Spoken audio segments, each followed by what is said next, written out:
blog, all you really have to be willing to do is just to look out your window and go back to your computer and write down what you see. Mm-hmm. Just tell everybody what's going on in your neighborhood.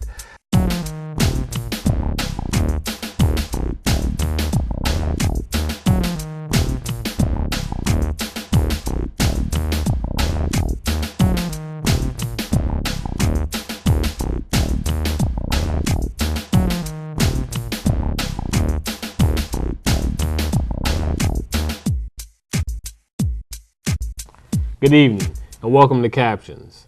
We're having a roundtable discussion with our bloggers. I'm your host, Lamar Anderson, and what we're going to do today, we're going to actually be talking to Mr. Bill Dennis, blogger of the blog project, the blog Peoria project. That's right. Is that correct? And Mr. Randall Emert, the Peoria Anti-Pundit. Is that correct? That's correct, sir. All right. Welcome, gentlemen, to the show. Thank you, Lamar, for having us. Thank you. Appreciate it. You're more than welcome. Now, for a lot of our viewers, they may not know what a blogger does and what blogs are about. So you've been here before, Bill. So could you tell us a little bit about, what is a blogger and, what happened during the last discussion? A blog is just a specialized website that lets you write articles, hit the publish button, and the article appears on the website. And you can write as many articles as many articles per day as you want. I cover news and politics in Peoria, and then I cover the media in Peoria. It's pretty interesting. It's kind of grown into a citizen journalism site. Okay. That means ordinary citizens do the job of the media, in which we cover the news and offer our opinions on it as well. Okay, so Randall, I'm sorry, Bill, how long have you been blogging? I created my blog in late 2001, right after the 9/11. Okay. And I kept going at it, and I realized that, I'm a journalist, but this is the first time I've ever enjoyed freedom of the press myself. When I exercise freedom of the press as a journalist, I kind of got that freedom of the press from the owner of the newspaper I was working for. I was basically using his freedom of the press to tell for his benefit, not my own. Gotcha. And when I started realizing that I had the freedom to do this myself, it kind of took off from there. And Randall, so your blog that you created, why did you get into blogging? Why was it so important for you? Well, it was blogging to me is a place where I vent. I can vent my pent up opinions, and when I started the blog, I didn't really care if anybody read my blog. Okay. To me, it was a way that I could sit down and just write out what I felt about what I saw was going on, and I would pick anything. It wasn't always, I'm not a journalist by trade at all, but when I had a chance to be home, and I found and discovered Billy's blogs and a lot of other blogs in the area, I decided, well, that's a good way just to write down anything I wanted to and give my opinion about it. And I really didn't care if I had an audience or not. I just wanted to put down what I thought. And then after you put it down and you see it in words and you put it up, I felt good. You felt good about yourself. And I don't tend to write to please anybody. Okay. Okay? So when I do my blog, I'm not out there looking for readership, sponsors, followings, or anything like that. I write what I feel. Okay. And I put it up the way I feel. Now, some people come along and they see it and they read it and they like what they see. And then I got some people that come along and they don't like what they see. But you know what? It's one of the things I learned from Billy, because he's known in this area as the grandfather blogger. You're the grandfather, okay. Yeah, he's the guy that pretty much... blog father. Yeah, the blog father. I'm sorry, I'm putting little years on him there maybe. Okay, he's the blog father of the area. And, I went to him and talked, when I started mine, it was, he and I were ribbing back and forth early years on, He was much more libertarian in his blog. He was much more political, local, and some of the stuff he put up I wouldn't go for, and that's why I named mine the Anti-Pundit, because I just wanted to go, anything he agreed with I tended not to agree with. Okay. But then I found myself saying, well, it's so much my opinion, you know, and what I think. So that's what I put up. And a lot of people feel when they read some of my stuff, some of them are, you know, appalled by the way I express myself, you know. But I'm not there. Like I said, I'm not putting it up to please them. You got a mouse, you can click away. And so how long have you been doing your blog? I started mine in 2006. I was just sat down. I was looking at the stats on it the other night, and it's. I started in early 2006. I think I got over 400 posts on there already. And Billy talked a little bit earlier about why he started his in regards to the wake of 9/11. After that, starting his, what were some of the main reasons you thought that it was time for you to let your voice be heard and starting your blog? Well, again, I wasn't really thinking it would be out there anywhere to be heard, and much to my surprise, I found out that there was a lot of people that were reading my blog, and it really surprised me that some of the people who were reading my blog and agreeing with some of the stuff the way I was putting it. What got me was what I saw going on in the community. I was more locally oriented in our community. I'm very opinionated, I guess, and I care about what goes on in Peoria, and some of the stuff would just drive me, at least me, you know, to the point where I had to go on and say something. Now, I don't know everything. Exactly. Okay? And I may not understand the mechanics of this or the mechanics of that rate or whatever they're doing for this or that, but, you know. You feel you still had it. I still had to put it out, and I put it out, and I would say, there. I got it out of myself, and really, blogging, that's what it did for me. It just got it out of me and onto something where I could go back and read it when I wanted to and see how I felt about it. I got to tell you, I wanted to quit a couple times. Wow. You did quit a couple times. Yes, I did. And then that's a joke within going 2 or around. 3 days, you'd be back blogging again. You get to the point where you say, gosh, I think I've said everything I could say, you know, or maybe I'm not a good enough person. Maybe I should look at myself a little deeper and see if there's ways I can change myself or something. And then I would stop. And then it makes you get ahead about yourself that says when people call you or email you and say, why are you stopping? And then you find out there's people out there that you had no idea that were reading. So it created that fan base for you. And then you go, oh my gosh, I got a fan base. But wait, not what I'm here for is a fan base. And so, yeah, it was quite a conundrum for me on a couple times. So I know this is very time consuming in regard to, you know, putting, you know, your opinions out there. How do you manage, you know, creating a blog, managing it, doing it the right way? How do you manage something like that, Billy? A lot of times I feel like I'm not doing it the right way. There you go. Or is there a right way? No, there's no one right way to blog. Okay. It's just whatever. It's like you can have a blog where you sit down and write about what your dog did, and you can write 1 post a month, and you're happy with that. Everything's fine. And then there's people who just they gotta get on their server and just really rip someone a new one, and that's for a long period that was me. I'm not quite as political as I once was. Not quite, yeah. And but basically, the blog, all you really have to be willing to do is just to look out your window and go back to your computer and write down what you see. Just tell everybody what's going on in your neighborhood. If the garbage is late in your neighborhood, write that. You know, just write about something. Just let people know what it's like living in your house, what it's like being in your neighborhood, what it's like trying to go back and forth to work. I've got a guy who writes about traffic a lot. Okay. About how long the wait at the lights are. Gotcha. And it's very interesting because, you know, he's right. This is a long light, and it shouldn't be a long light. You sit there, there's no cars that go by. And eventually he gets some little change in the system. I think that's pretty good. So let's talk about something here. Let's take it to a national level. Yeah. Because I know a lot of people now, you know, with the elections now over, or somewhat over.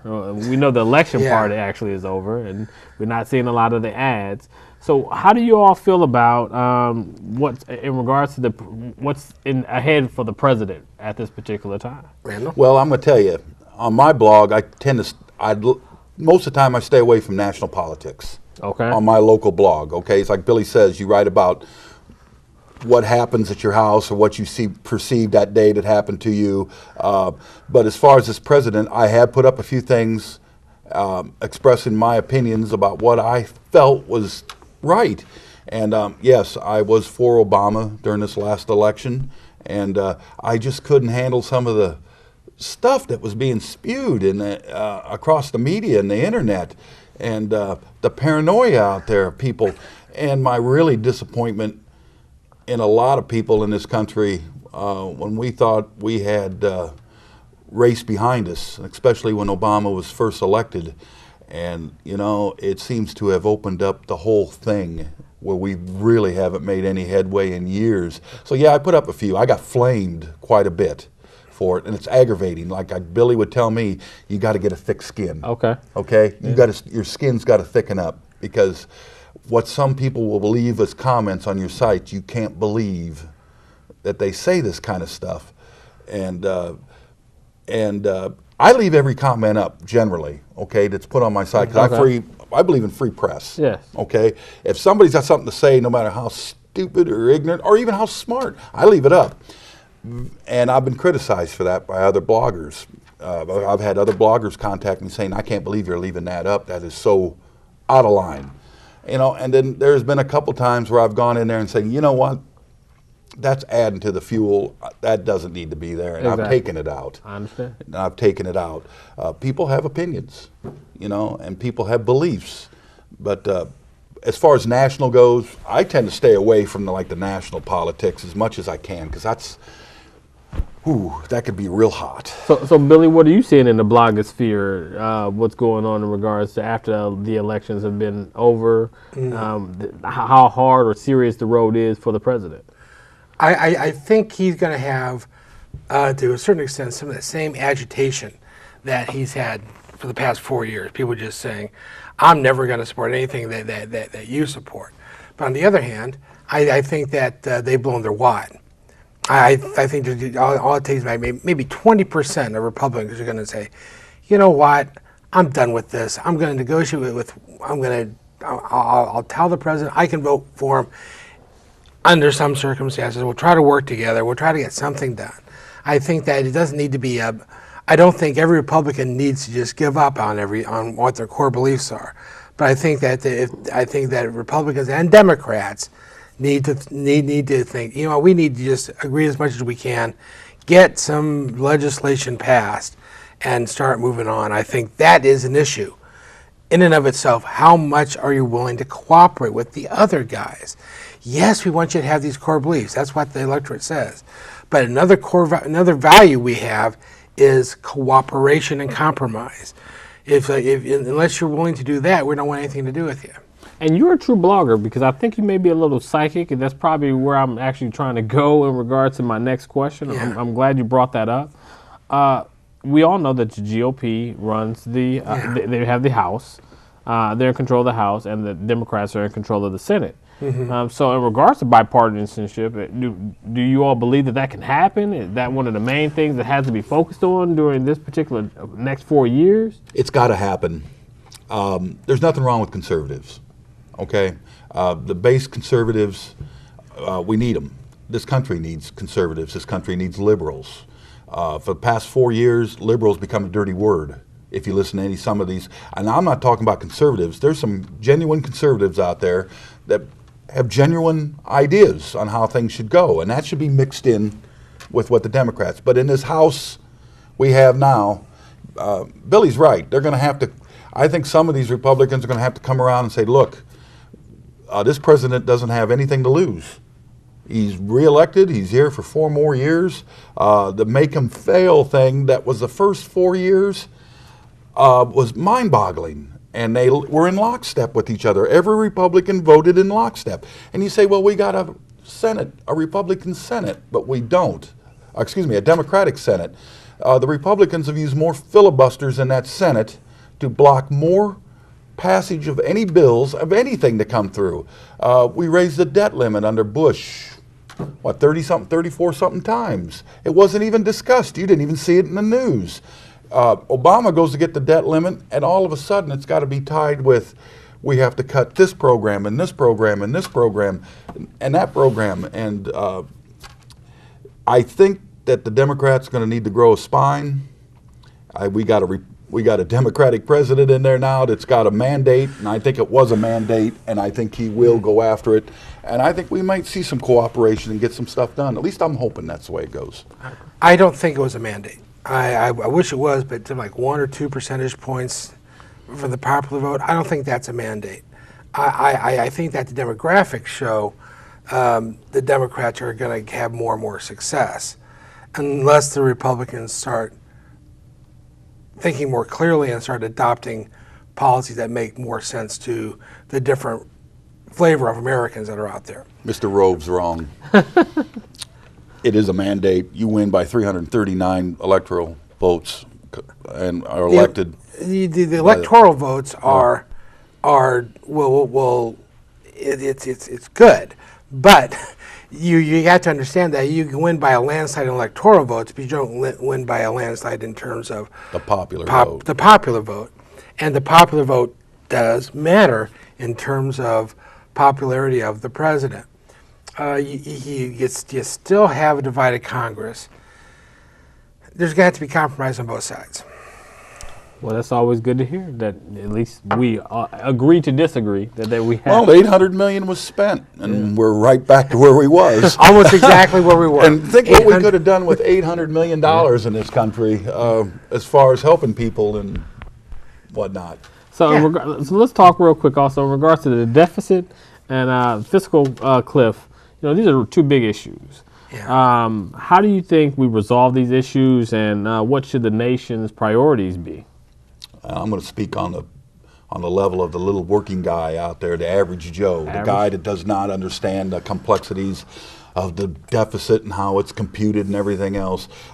You got to understand that when Obama took office, the money spent on 2 wars under the Bush years was not included in the deficit, okay? It was a hidden, and it was passed purposely along to Obama. It would have been passed along to any president that came after Bush. It's been done before when we've had big expenditures. Obama elected to take that cost of the Iraqi war and the Afghanistan war and put that money and have it added into the deficit, and that inflated the deficit. Now, there was $1.4 trillion interest just on the debt of the Iraqi war added to that. So the deficit's huge. Yes, it is. But in all my years, I've never had anybody come to my door, knock on it, and say, "Sir, we need a check for your share of the deficit." Okay? Yeah. All right. Countries have run debt since countries have been around. Every country runs debt. Yes, it's bad. Yes, it does make things difficult when you get up in the end. But to the average working guy, I say, you know what? We need the jobs for them. We need to keep people working. We need to help people who can't help themselves and become a good society. And I think a lot of that will take care of itself. I don't see it as a big issue, really. The government could come along and cut spending to the point in which there is no there is no deficit. No one would be working. No one will be the unemployed would be sitting around not collecting unemployment. Starving essentially, and then the Republicans would be going, see what a wonderful country we have. There needs to be some debt. There has to be some debt. No country doesn't have debt.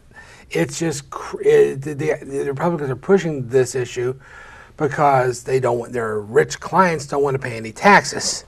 That's why they're pushing this, and they're going to keep pushing this because they want gridlock. Because with gridlock, the rich can work their wily ways and get lower taxes. No. So let's talk about that a little bit in regards to taxes and fair share. Yeah. That's been one of the main things that happened that they were talking about during this particular campaign, that the wealthy should pay their fair share. So what do we actually consider as fair share? The number that were provided was $500,000 a year or less. It's not so much a fair share. If you made it, it's the loopholes that are allowed in the system now. that make it bad for a lot. Now, as a working person like myself, I make a decent wage, and I pay high taxes. I have no loopholes. Now, somebody that was making 3 times the money I'm making can go out and invest that in a rental property, or can invest it in CDs, or can put it away someplace and use it as tax shelters and breaks, and then donate a little bit of it too to a charity or something, and then basically can write off their tax bill completely. When you got companies like ExxonMobil, AT&T, like he was mentioning, huge corporations that pay 0 in taxes and collect subsidies from this country to boot, because gosh knows, we got low gas prices and great cell service from AT&T, yet they pay no taxes and they get subsidies. And you know, that's the way I see it. Is it's if you're going to give everybody an equal tax rate, great, but you got to close the loopholes. I like to close the loopholes too. I think that's when amongst the things they give tax breaks for business, one of the things you can get a tax break for is moving your jobs overseas. And before somebody throws a shoe at the TV, okay, yes, you do need certain incentives for investments. Okay, you do need that to grow the economy. So you do need people with money that will invest. The trouble is, the last 4 years, the rich in this country have done the best they've ever done in the history of this country. They are sitting on wads and wads of cash, and they have not pumped one single job back into the economy. Okay? So all they're saying is, nobody's saying let's take what the rich have and give it to everybody else. There's no line out there saying let's come in and give me mine and give me yours and everybody else's. All we're saying is you pay your share of the taxes, which will be a minimal amount to you and won't affect your lifestyle one iota, other than maybe you'll have to park the private jet for a half an hour. That's how I see it. That's all. Yeah, that's the way I see the whole thing. It's just the Republicans are talking about how the Democrats voted themselves a bunch of freebies. Exactly. I want to know where I go for my freebies. There are no freebies for middle class people. Bill O'Reilly, I want things. People want things. Yeah, well, where do I go for these things? There's no place to go to get your freebies for people who supported Obama. What they're wanting are things like, you know, we want you to invest in jobs. We want you to pay a little bit more for roads, for bridges. There are bridges that are falling apart in this country, and there needs to be some. So, you know, there needs to be some attention paid to these things. Or else one of the things that we're going to be worrying about is our collapsing infrastructure. And streets and sidewalks in this city are in horrible shape, absolutely horrible shape. But there's no money for that. There's money coming from the federal government to build a museum downtown. And people are telling me this museum is a wonderful thing. I don't see it, but there needs to be some money paid for that for basic things. Don't get me on the museum, sir. Yeah, we can do an hour on the museum. Okay, we want to discuss the museum. Oh, please, let's discuss the museum. Let's discuss the museum. Yeah, let me say a little bit of. Go ahead. Long time ago, I got in on a little thing. No, it was before the museum was still in the. I got in on a program at the Scotty Bureau, which was a research facility where they showed us a model of the museum that they wanted to build down there. Okay. Okay. It included retail shops along Water Street. Okay. Okay. And the museum sits up on Washington, and all the way up Main on one side, retail shops. Yeah. You know, for coffee shops and maybe a small store or places to eat, a bistro or whatever. It was beautiful, and I loved it. And I thought, you know what? That's something if we can get private investors to get involved with. That would be an asset and a good use of the land. And then as it developed over the years, that was all taken out. The private They found out that the feds will step in and throw a few million in if we build a parking deck under it. Okay. Like, we need another parking deck in Peoria. But they did, but they got it, and they put it in, and then the private money didn't come in like it was. And we were told that, and I remember the guy that said it, he says, if all I need is this referendum to pass so we can put the tax on, what is it, 1/4 cent in Peoria County, I believe. Yeah. We have an IMAX. it's on my desk. All I need to do is sign it. And as soon as this is approved, I'll sign it and we'll have our IMAX. We didn't get the IMAX. Now we're told, well, IMAX is dated technology. We don't need a dated technology anymore. Okay, so now we got the museum. And the way I feel about it is, by gosh, we better make it work. Okay, you better get down there with your balloons and your flags and whatever, and get people to go in that, because if we don't, the city of Peoria is going to be on the hook, or the county is going to be on the hook for that museum as it rolls down the years. And I don't want to see it turn into a giant legal lawyer's office with a cash advance on the side. Yeah. And that's what I'm afraid of. I'm for success too. Okay. I hope they get their 325 people a day people down there. I don't think it's going to happen. I think that within the first month they're going to get some visitors. But the idea of people from Minonk coming down here to spend the day at the Peoria Museum when they can go over to Chicago or St. Louis, no. I got people that will drive to Chicago just to see the Science and Industry Museum. Right. And blow this off in a New York second. They don't mind, with gas prices or whatever, making the 2.5, 3 hour drive up there to see that museum. It's wonderful. But I really would hope, he's right, it's got to be a success, because if it isn't, and Peoria, I'm sorry, at least with our city council, their success rate investing in businesses is, we're 0-15, I think, or something like that, at least. I'm worried that 10 years from now, our city council is going to be still sitting there thinking, if there's something we can just spend our money on to just create critical mass in downtown Peoria, and we have all this debt service for the Civic Center, for the downtown museum, for the ballpark, and there's never any money for roads, cops, bridges, things like that. Well, I know you all did not expect this conversation to get as heated up as it has. I want to make sure you all please stay tuned right here to Captions. We're going to continue this discussion because we have a lot more to talk about. So please stay tuned right here on Captions. The city of Peoria has recorded its 16 homicides. We need more cars down there. Over here. Homicide numbers are way too high. I got ran down. Single gunshot wound to the head. No more violence in the city. We live here. The children have a right to play in the streets. Okay, it's over. This isn't going to be tolerated anymore. We're not going to put up with it.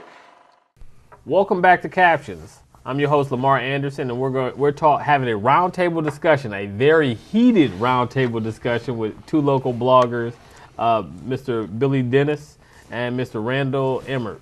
Man, gentlemen, discussions were very hot last segment. I hope they all enjoyed that. But let's get into some more topics on a national level.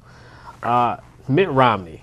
Now, what does Governor Romney do now? What is his place? Does he deserve a cabinet seat, a cabinet post, or something like that? Oh, yeah. What do we do? We should make him ambassador to the Caymans and send him there.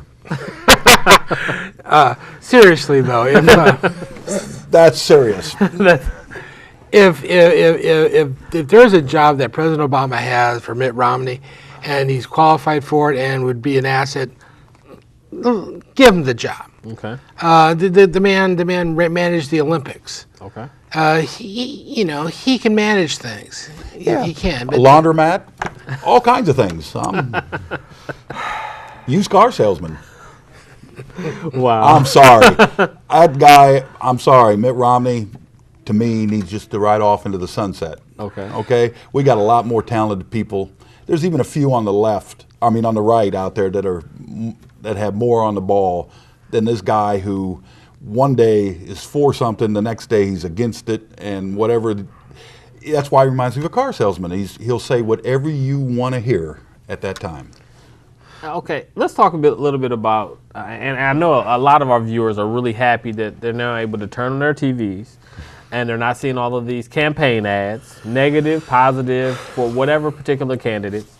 Why do you all feel that the ads went so very negative and everything through this campaign season? Well, I don't think I ever saw one positive ad during this campaign season. Every ad was negative.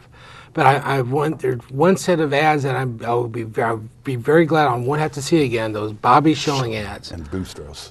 and the Bustos ads went negative a little toward the end. They went a little bit negative, but those Schilling ads were just horrible. But he wasn't the one doing them. It was they're being done by PACs. by this PAC. Could you please explain that to some of our viewers? Because some of them may Well, not I can't understand explain that. it. I can. A PAC. It's a political. PAC stands for Political Action Committee. By law, you can start a PAC and you can take money in unlimited amounts from anonymous donators. Okay, so you don't have to, like a candidate, you got to list your donations and you have limits on what you can get. A PAC doesn't. Now, a PAC can take any side they want in an election. I got you. Okay, so the famous PAC you probably heard of is the one Karl Rove, is America Pulse or America something, or the Cook brothers who pumped in $390 million in different campaigns or more. You can take these PACs, and what you can do is you can say something about a candidate, Okay. positive, and then you can say something about a candidate negative, but it does not come from either candidate. Okay. And Okay. does it The have to be candidate true? does no, not a No, bit. there's no regular. You can take all the money you want for it. It's the new American way. PAC started some years ago, but they've really took off on this election. There's a court decision called Citizens United, which ended any government control over the content of political ads by these PACs. That's right. And I don't necessarily disagree with that. I disagree with the concept that a corporation that a dollar is a statement. Okay. But I think the cure for bad speech is good speech. Okay. And I think that's what happened this time around. They spent like $600 million on these negative right-wing PACs, and they all lost. So do we bounce back? Is that telling those people who We are need on to- those particular PACs? Will the message change? I during think the next PACs election? are going to. I think the PACs are going to double down on their stupidity. Okay. And try to, well, we obviously need to spend more money Okay. with this message, and the solution is, well, let's raise money ourselves and we'll kind of combat their bad speech with our good speech. From my perspective, it's good versus bad, but from the other, it's opposite. I think that's what's going to have to happen. There's a lot of red-faced billionaires out there right after the election, and there's a lot of people that's, Karl Rove is one. He ran a few and took big money from a lot of people, and it failed. They lost almost every single person they backed lost, and we got to repeal or get rid of this. When they came out, the Supreme Court basically said corporations are people. Yeah. That opened it up, okay? And I think the rest of the world looked at this and went, wow. Wow. I don't know about you.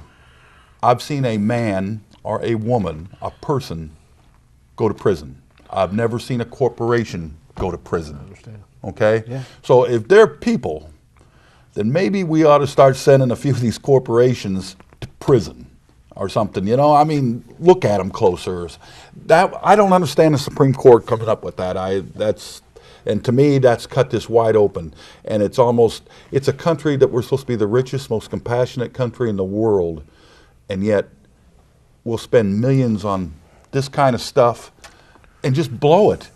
But but we'll stand here and argue to the death over the health care of a child or a person. Let's talk a little bit also about some of the other candidates who campaign. Aaron Schock in particular, he was almost like a shoo-in for his particular race. Yeah. Is that Have how you been to rural Illinois lately? Let me tell you something about rural Illinois. Farmers get huge subsidies. Okay. Okay, that's a fact, Jack. You can't buy them big combines that cost $400,000 without huge subsidies. Okay. Aaron Schock has a very gerrymandered district in which it's set up And they're for Republican. him to get all the votes. And the Democrats really haven't come up with a good candidate yet to vote against him. I think the best candidate that was going to face Aaron Schock was Jahan Gordon. Okay. But there are he moved up to run in the 18th district. At the time, she was first nominated for the I think it's the 92nd. Is it 96 or 97? I think it's 92nd. I can't But That would have been a great race. Okay. That would have been a great race, but it was not to be. No, and rural Yeah. Illinois is Republican all the way. It's he's like he said, he had a shoe in. He didn't have a problem. So were you all surprised about the Bustos and Schilling? Yes. What I was not surprised. I knew that they wrote it. They created a district with the boundaries that they did, and it was gerrymandered to really get out the Democratic vote. Schilling was running in If you could please explain to some of our viewers gerrymandering as well, because they may not understand that. Okay. Well, the state legislatures rewrite all the districts every 10 years, and Democrats control the Illinois legislature, and they created a district for the 17th that stretched from the Quad Cities down to parts of Peoria, and that's a very long, very narrow district. And it basically targeted as many Democratic households as they could. Bobby Schilling didn't originally run under these boundaries. He ran under slightly different boundaries, and he got elected easily against, I forget who it was who was running against it back 2 years ago. But this year he had to face Bustos, and she was a very good candidate and ran a very good race, and she was everywhere campaigning. And he tried to tell people all sorts of things about her that just weren't true. Okay. And she ended up winning. And she ended up winning by quite a lot, and I wasn't surprised at all by the results. I was shocked by it. I really didn't, even though it was, like you say, a gerrymandered, it was a Democratic district. Yeah. They turned the 17th into a Democratic district. Is it fair? I don't know. I don't think it is, but if the Republicans were in power, They would do when the the same maps, thing. they would do the exact same thing. What we need in this state is computer-generated maps That's right. that bypass all this nonsense and create a tightly compact district for every district. Gotcha. So it may not it may not generate Democratic candidates, but shouldn't be the purpose of of maps. It should be to create nice, tight districts. So with her having such a large district at this time, what does she need to do to make sure she represents, everyone in the area? Just come down here and hold a town meeting every once in a while. It wouldn't be all that hard. Support the president and the party policies that she's with. That would be nice too, for once. That's the Yeah. trouble with the Democrats, really, for the past 4 years, is the Democratic Party doesn't have a backbone. Because there were just not enough Democrats, they were too worried about their own jobs and to go along with this president. And that made it really hard for President Obama to get anything done. It was amazing that as much as this economy is, yes, it's slow, yes, it could be better, who knows? It probably could be a lot better, but you know what, like I said before, the rich are doing the best they've ever done. Stock market is up over 13,000. We just need to grow a backbone in the Democratic Party, and if they did that, we can get a lot accomplished in the next 4 years. Well, I think that representatives of Congress have to vote their own conscience more, and it's a good thing that if we do not have politicians to pay too much attention to the polls. But on the other hand, you don't want politicians to completely ignore their electorate as well. I think that you're never going to have a congressman who completely supports the president of their own party. You're never going to have a congressman who completely votes their conscience all the time. You got to have a good combination of both, I think. Gotcha. Okay, in regards to state issues, the budget, credit ratings, and of course, pension reform. What must be done to balance all three without having more problems than we already have? I couldn't give you an idea on that at all. That's a complex issue that's in the years in the making. Like a good movie, it's in years in the making. That's you call them both sides, and then mostly Democrats and some Republicans. They've had their hands in them pensions. A lot of working people have paid into, and they've dipped into them and taken out of them and taken out of them and promised to pay it back next week. It's like with your household finances. You know how it is. Well, I'll just pay this company a little bit here, a little bit here, a little bit here. Pretty soon you're not paying them at all, and they're on you. Yeah. And that's what's happened in Illinois. It's the politicians that have done it. they say, well, we should have term limits. Well, we do have term limits. It's called voting them out. But as you can see during this last election, well, at least in Illinois, we voted out a lot of Republicans lost their jobs in our House in Illinois, and some new people come in. But nationally, people pretty much voted in their guy again, you know, and that's the way it went, and we got the same thing over and over again. So on a local level, boy, I couldn't even begin to go through how they're going to fix that. I just know that this country's debt and money problems was not made by firefighters, was not made by teachers, and was not made by police officers, okay? Yeah. They're not the problem, and they're not where the money's going. The unions are not where the money's going. That is not the problem. The state's not get into this mess overnight, and we're not going to get out of it overnight. There's not going to be one budget that, we solved everything. Exactly. We're going to have to just eat away at this problem in little bites until it goes away. There's going to need to be some tax increases. Going to need to be. You cannot just keep saying, hey, I cut your taxes. Any politician who wants to run on I cut your taxes in this economy is crazy. You can't cut taxes when we got this big, huge deficit problem. There's got to be some budget cutting and some tax increases. We're going to have to have a budget that makes no one happy in order to get out of this mess. Ain't no one going to be happy if we even begin to solve this thing. So there's going to be a lot of unhappy people out there, unhappy with taxes or budget cuts. We're going to need both of them to get it done. And Randall, there's something that we didn't get a chance to talk to our viewers about earlier, is that you are running for a seat of city council. I'm running for 1st District City Council in the city of Peoria. I decided to run because, well, I've been encouraged to by a few people, and I feel our city council is not going in the right direction. I feel that crime is a problem in Peoria, and I feel that the schools are a problem in Peoria. People are not leaving Peoria because of taxes. There's an exodus, and they're not pulling out of here because of taxes, and they're not moving here because of taxes.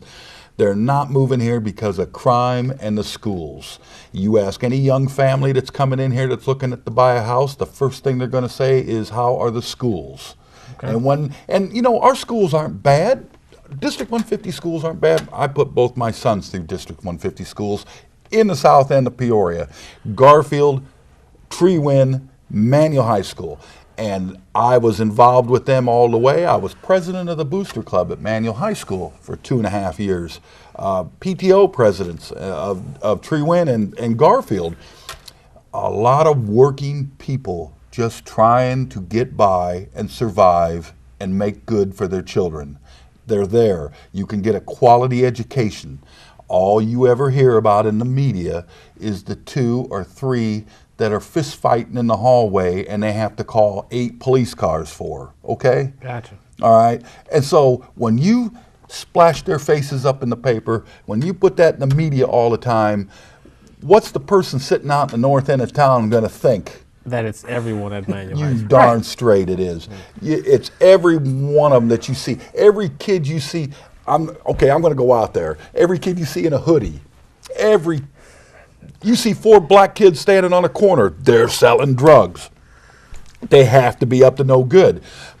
Or they're waiting for a bus. Right. Or if you go out and see 4 white kids standing on a corner out in the north end of Peoria, are they handing out the Bible or the Book of Mormon? Or what are them young men doing?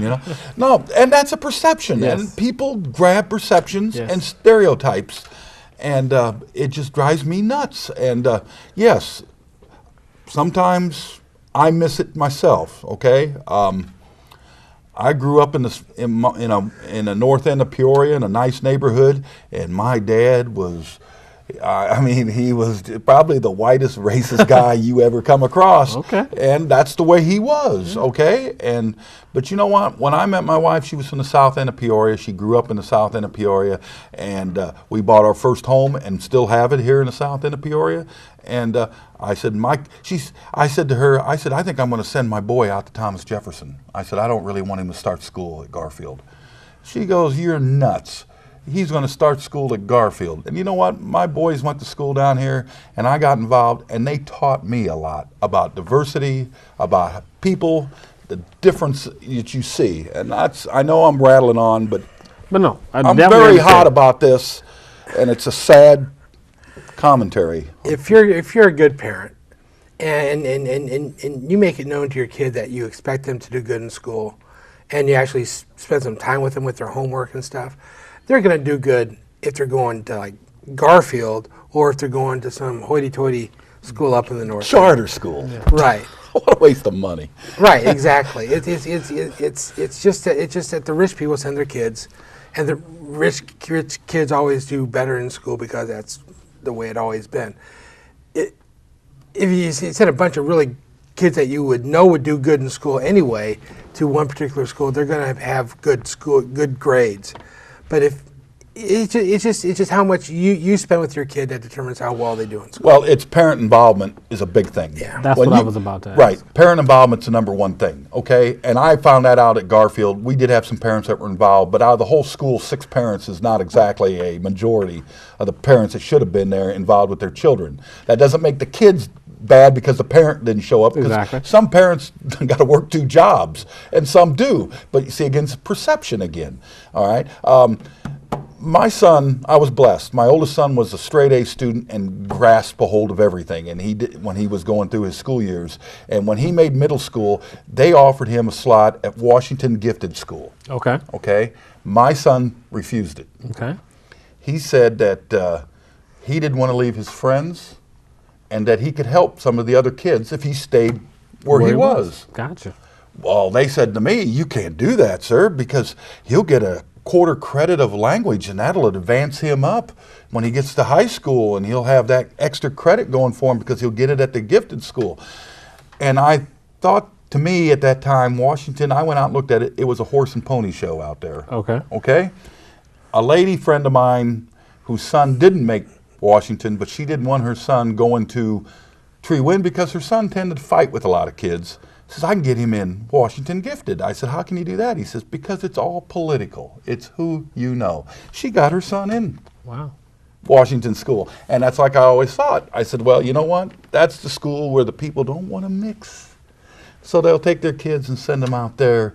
And I found out there was a lot of employees of District 150 had their children going there. When the charter school started up, I got a friend who says, "Oh no, this is all done by lottery. They're not going to pick and choose kids.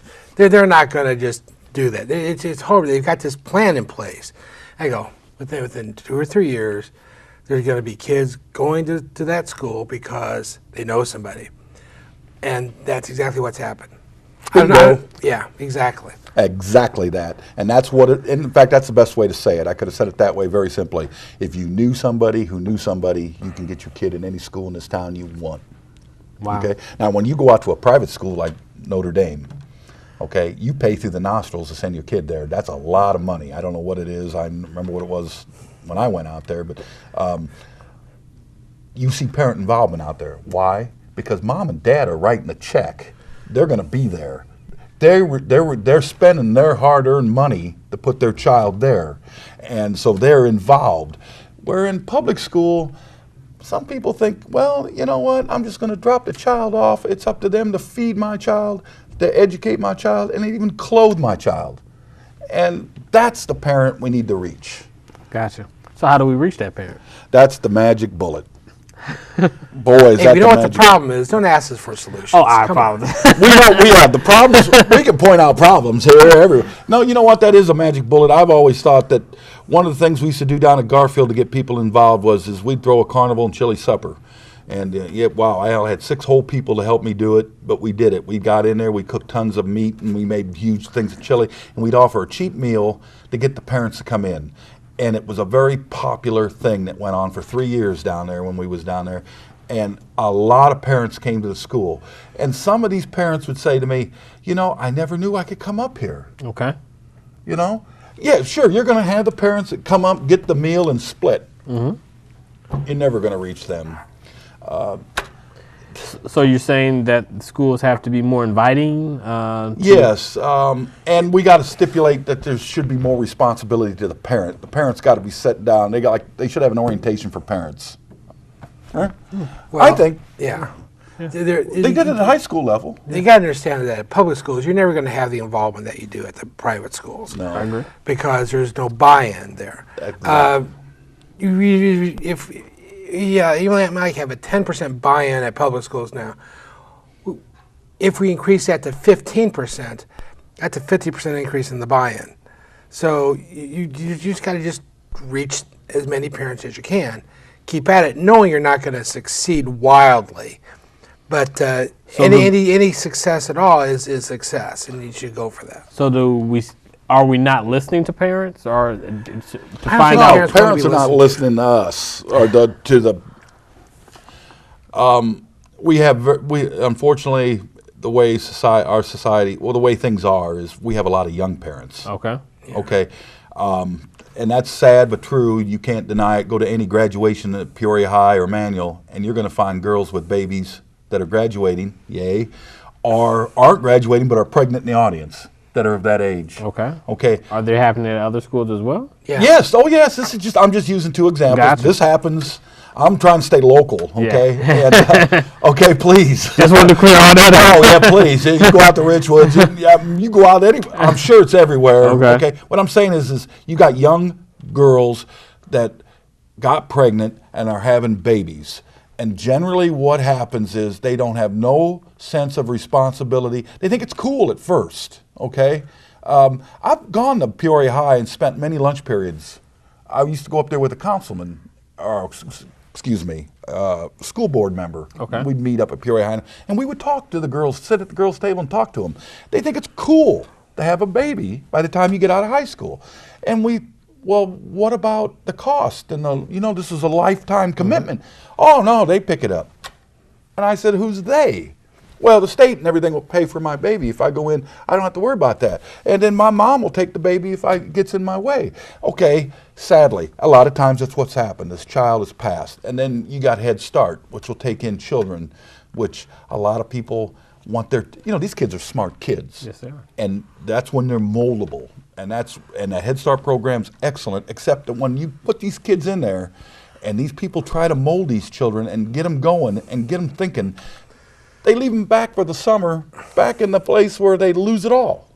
Okay? So you think school should be all year round? Yes. And if you're going to mold these children and break this, it's education. And you're going to have to say to these girls, look, and you're going to have to sit them down and say, look, when you have a child at that age, you're responsible. You are, and make them understand it's a lifetime responsibility. That cuteness does not wear off when they hit 4. Okay? I mean, and sometimes, but people will say, no, that is not how it happens. But a lot of times it happens that way, and that's a sad thing. And then that's why we have kids that have no family life that seems to have none, and they come to the schools. The only meal they get, decent's at the schools. Randy, I'm sorry. you should run for school board. No, because I would be hanging. They would crucify me in 20 minutes up there. As I stated before, I knew this sorry. was going to be an electric conversation. I see why we continue to have these roundtables. I want to let both of you gentlemen know that you're more than welcome to come back here on this show anytime. This was a fantastic conversation. Let's definitely give our viewers the name of your blog so they can check out your blogs as well. Blogpeoria.com. And your blog, Randy? Is the Peoria Anti-Pundit.blogspot.com. I'm sure if you just put in Peoria Anti-Pundit in the Google, You'll find it. You'll find it. If not, go to Billy's site because he has got links. links. He has links. There's a lot of good bloggers out there, okay? A lot of good bloggers in Yes, Peoria. and I'll say Emerge has got a good site. She's Emerge Peoria. Yeah, Emerge Peoria. She's got a good site. She's on the schools a lot. Okay, and she does a lot blogging with the schools, and it is amazing that some of the stuff she writes about blows me away even, But like I said, I am, what I've always said, I am the bullshit. What Stonehenge is the rocks, okay? And that's what I do. I just put it out the way I see it on mine. We want to thank you all for tuning in to another electric edition of Captions. I'm your host, Lamar Anderson. Thank you. We'll see you again right here on Captions.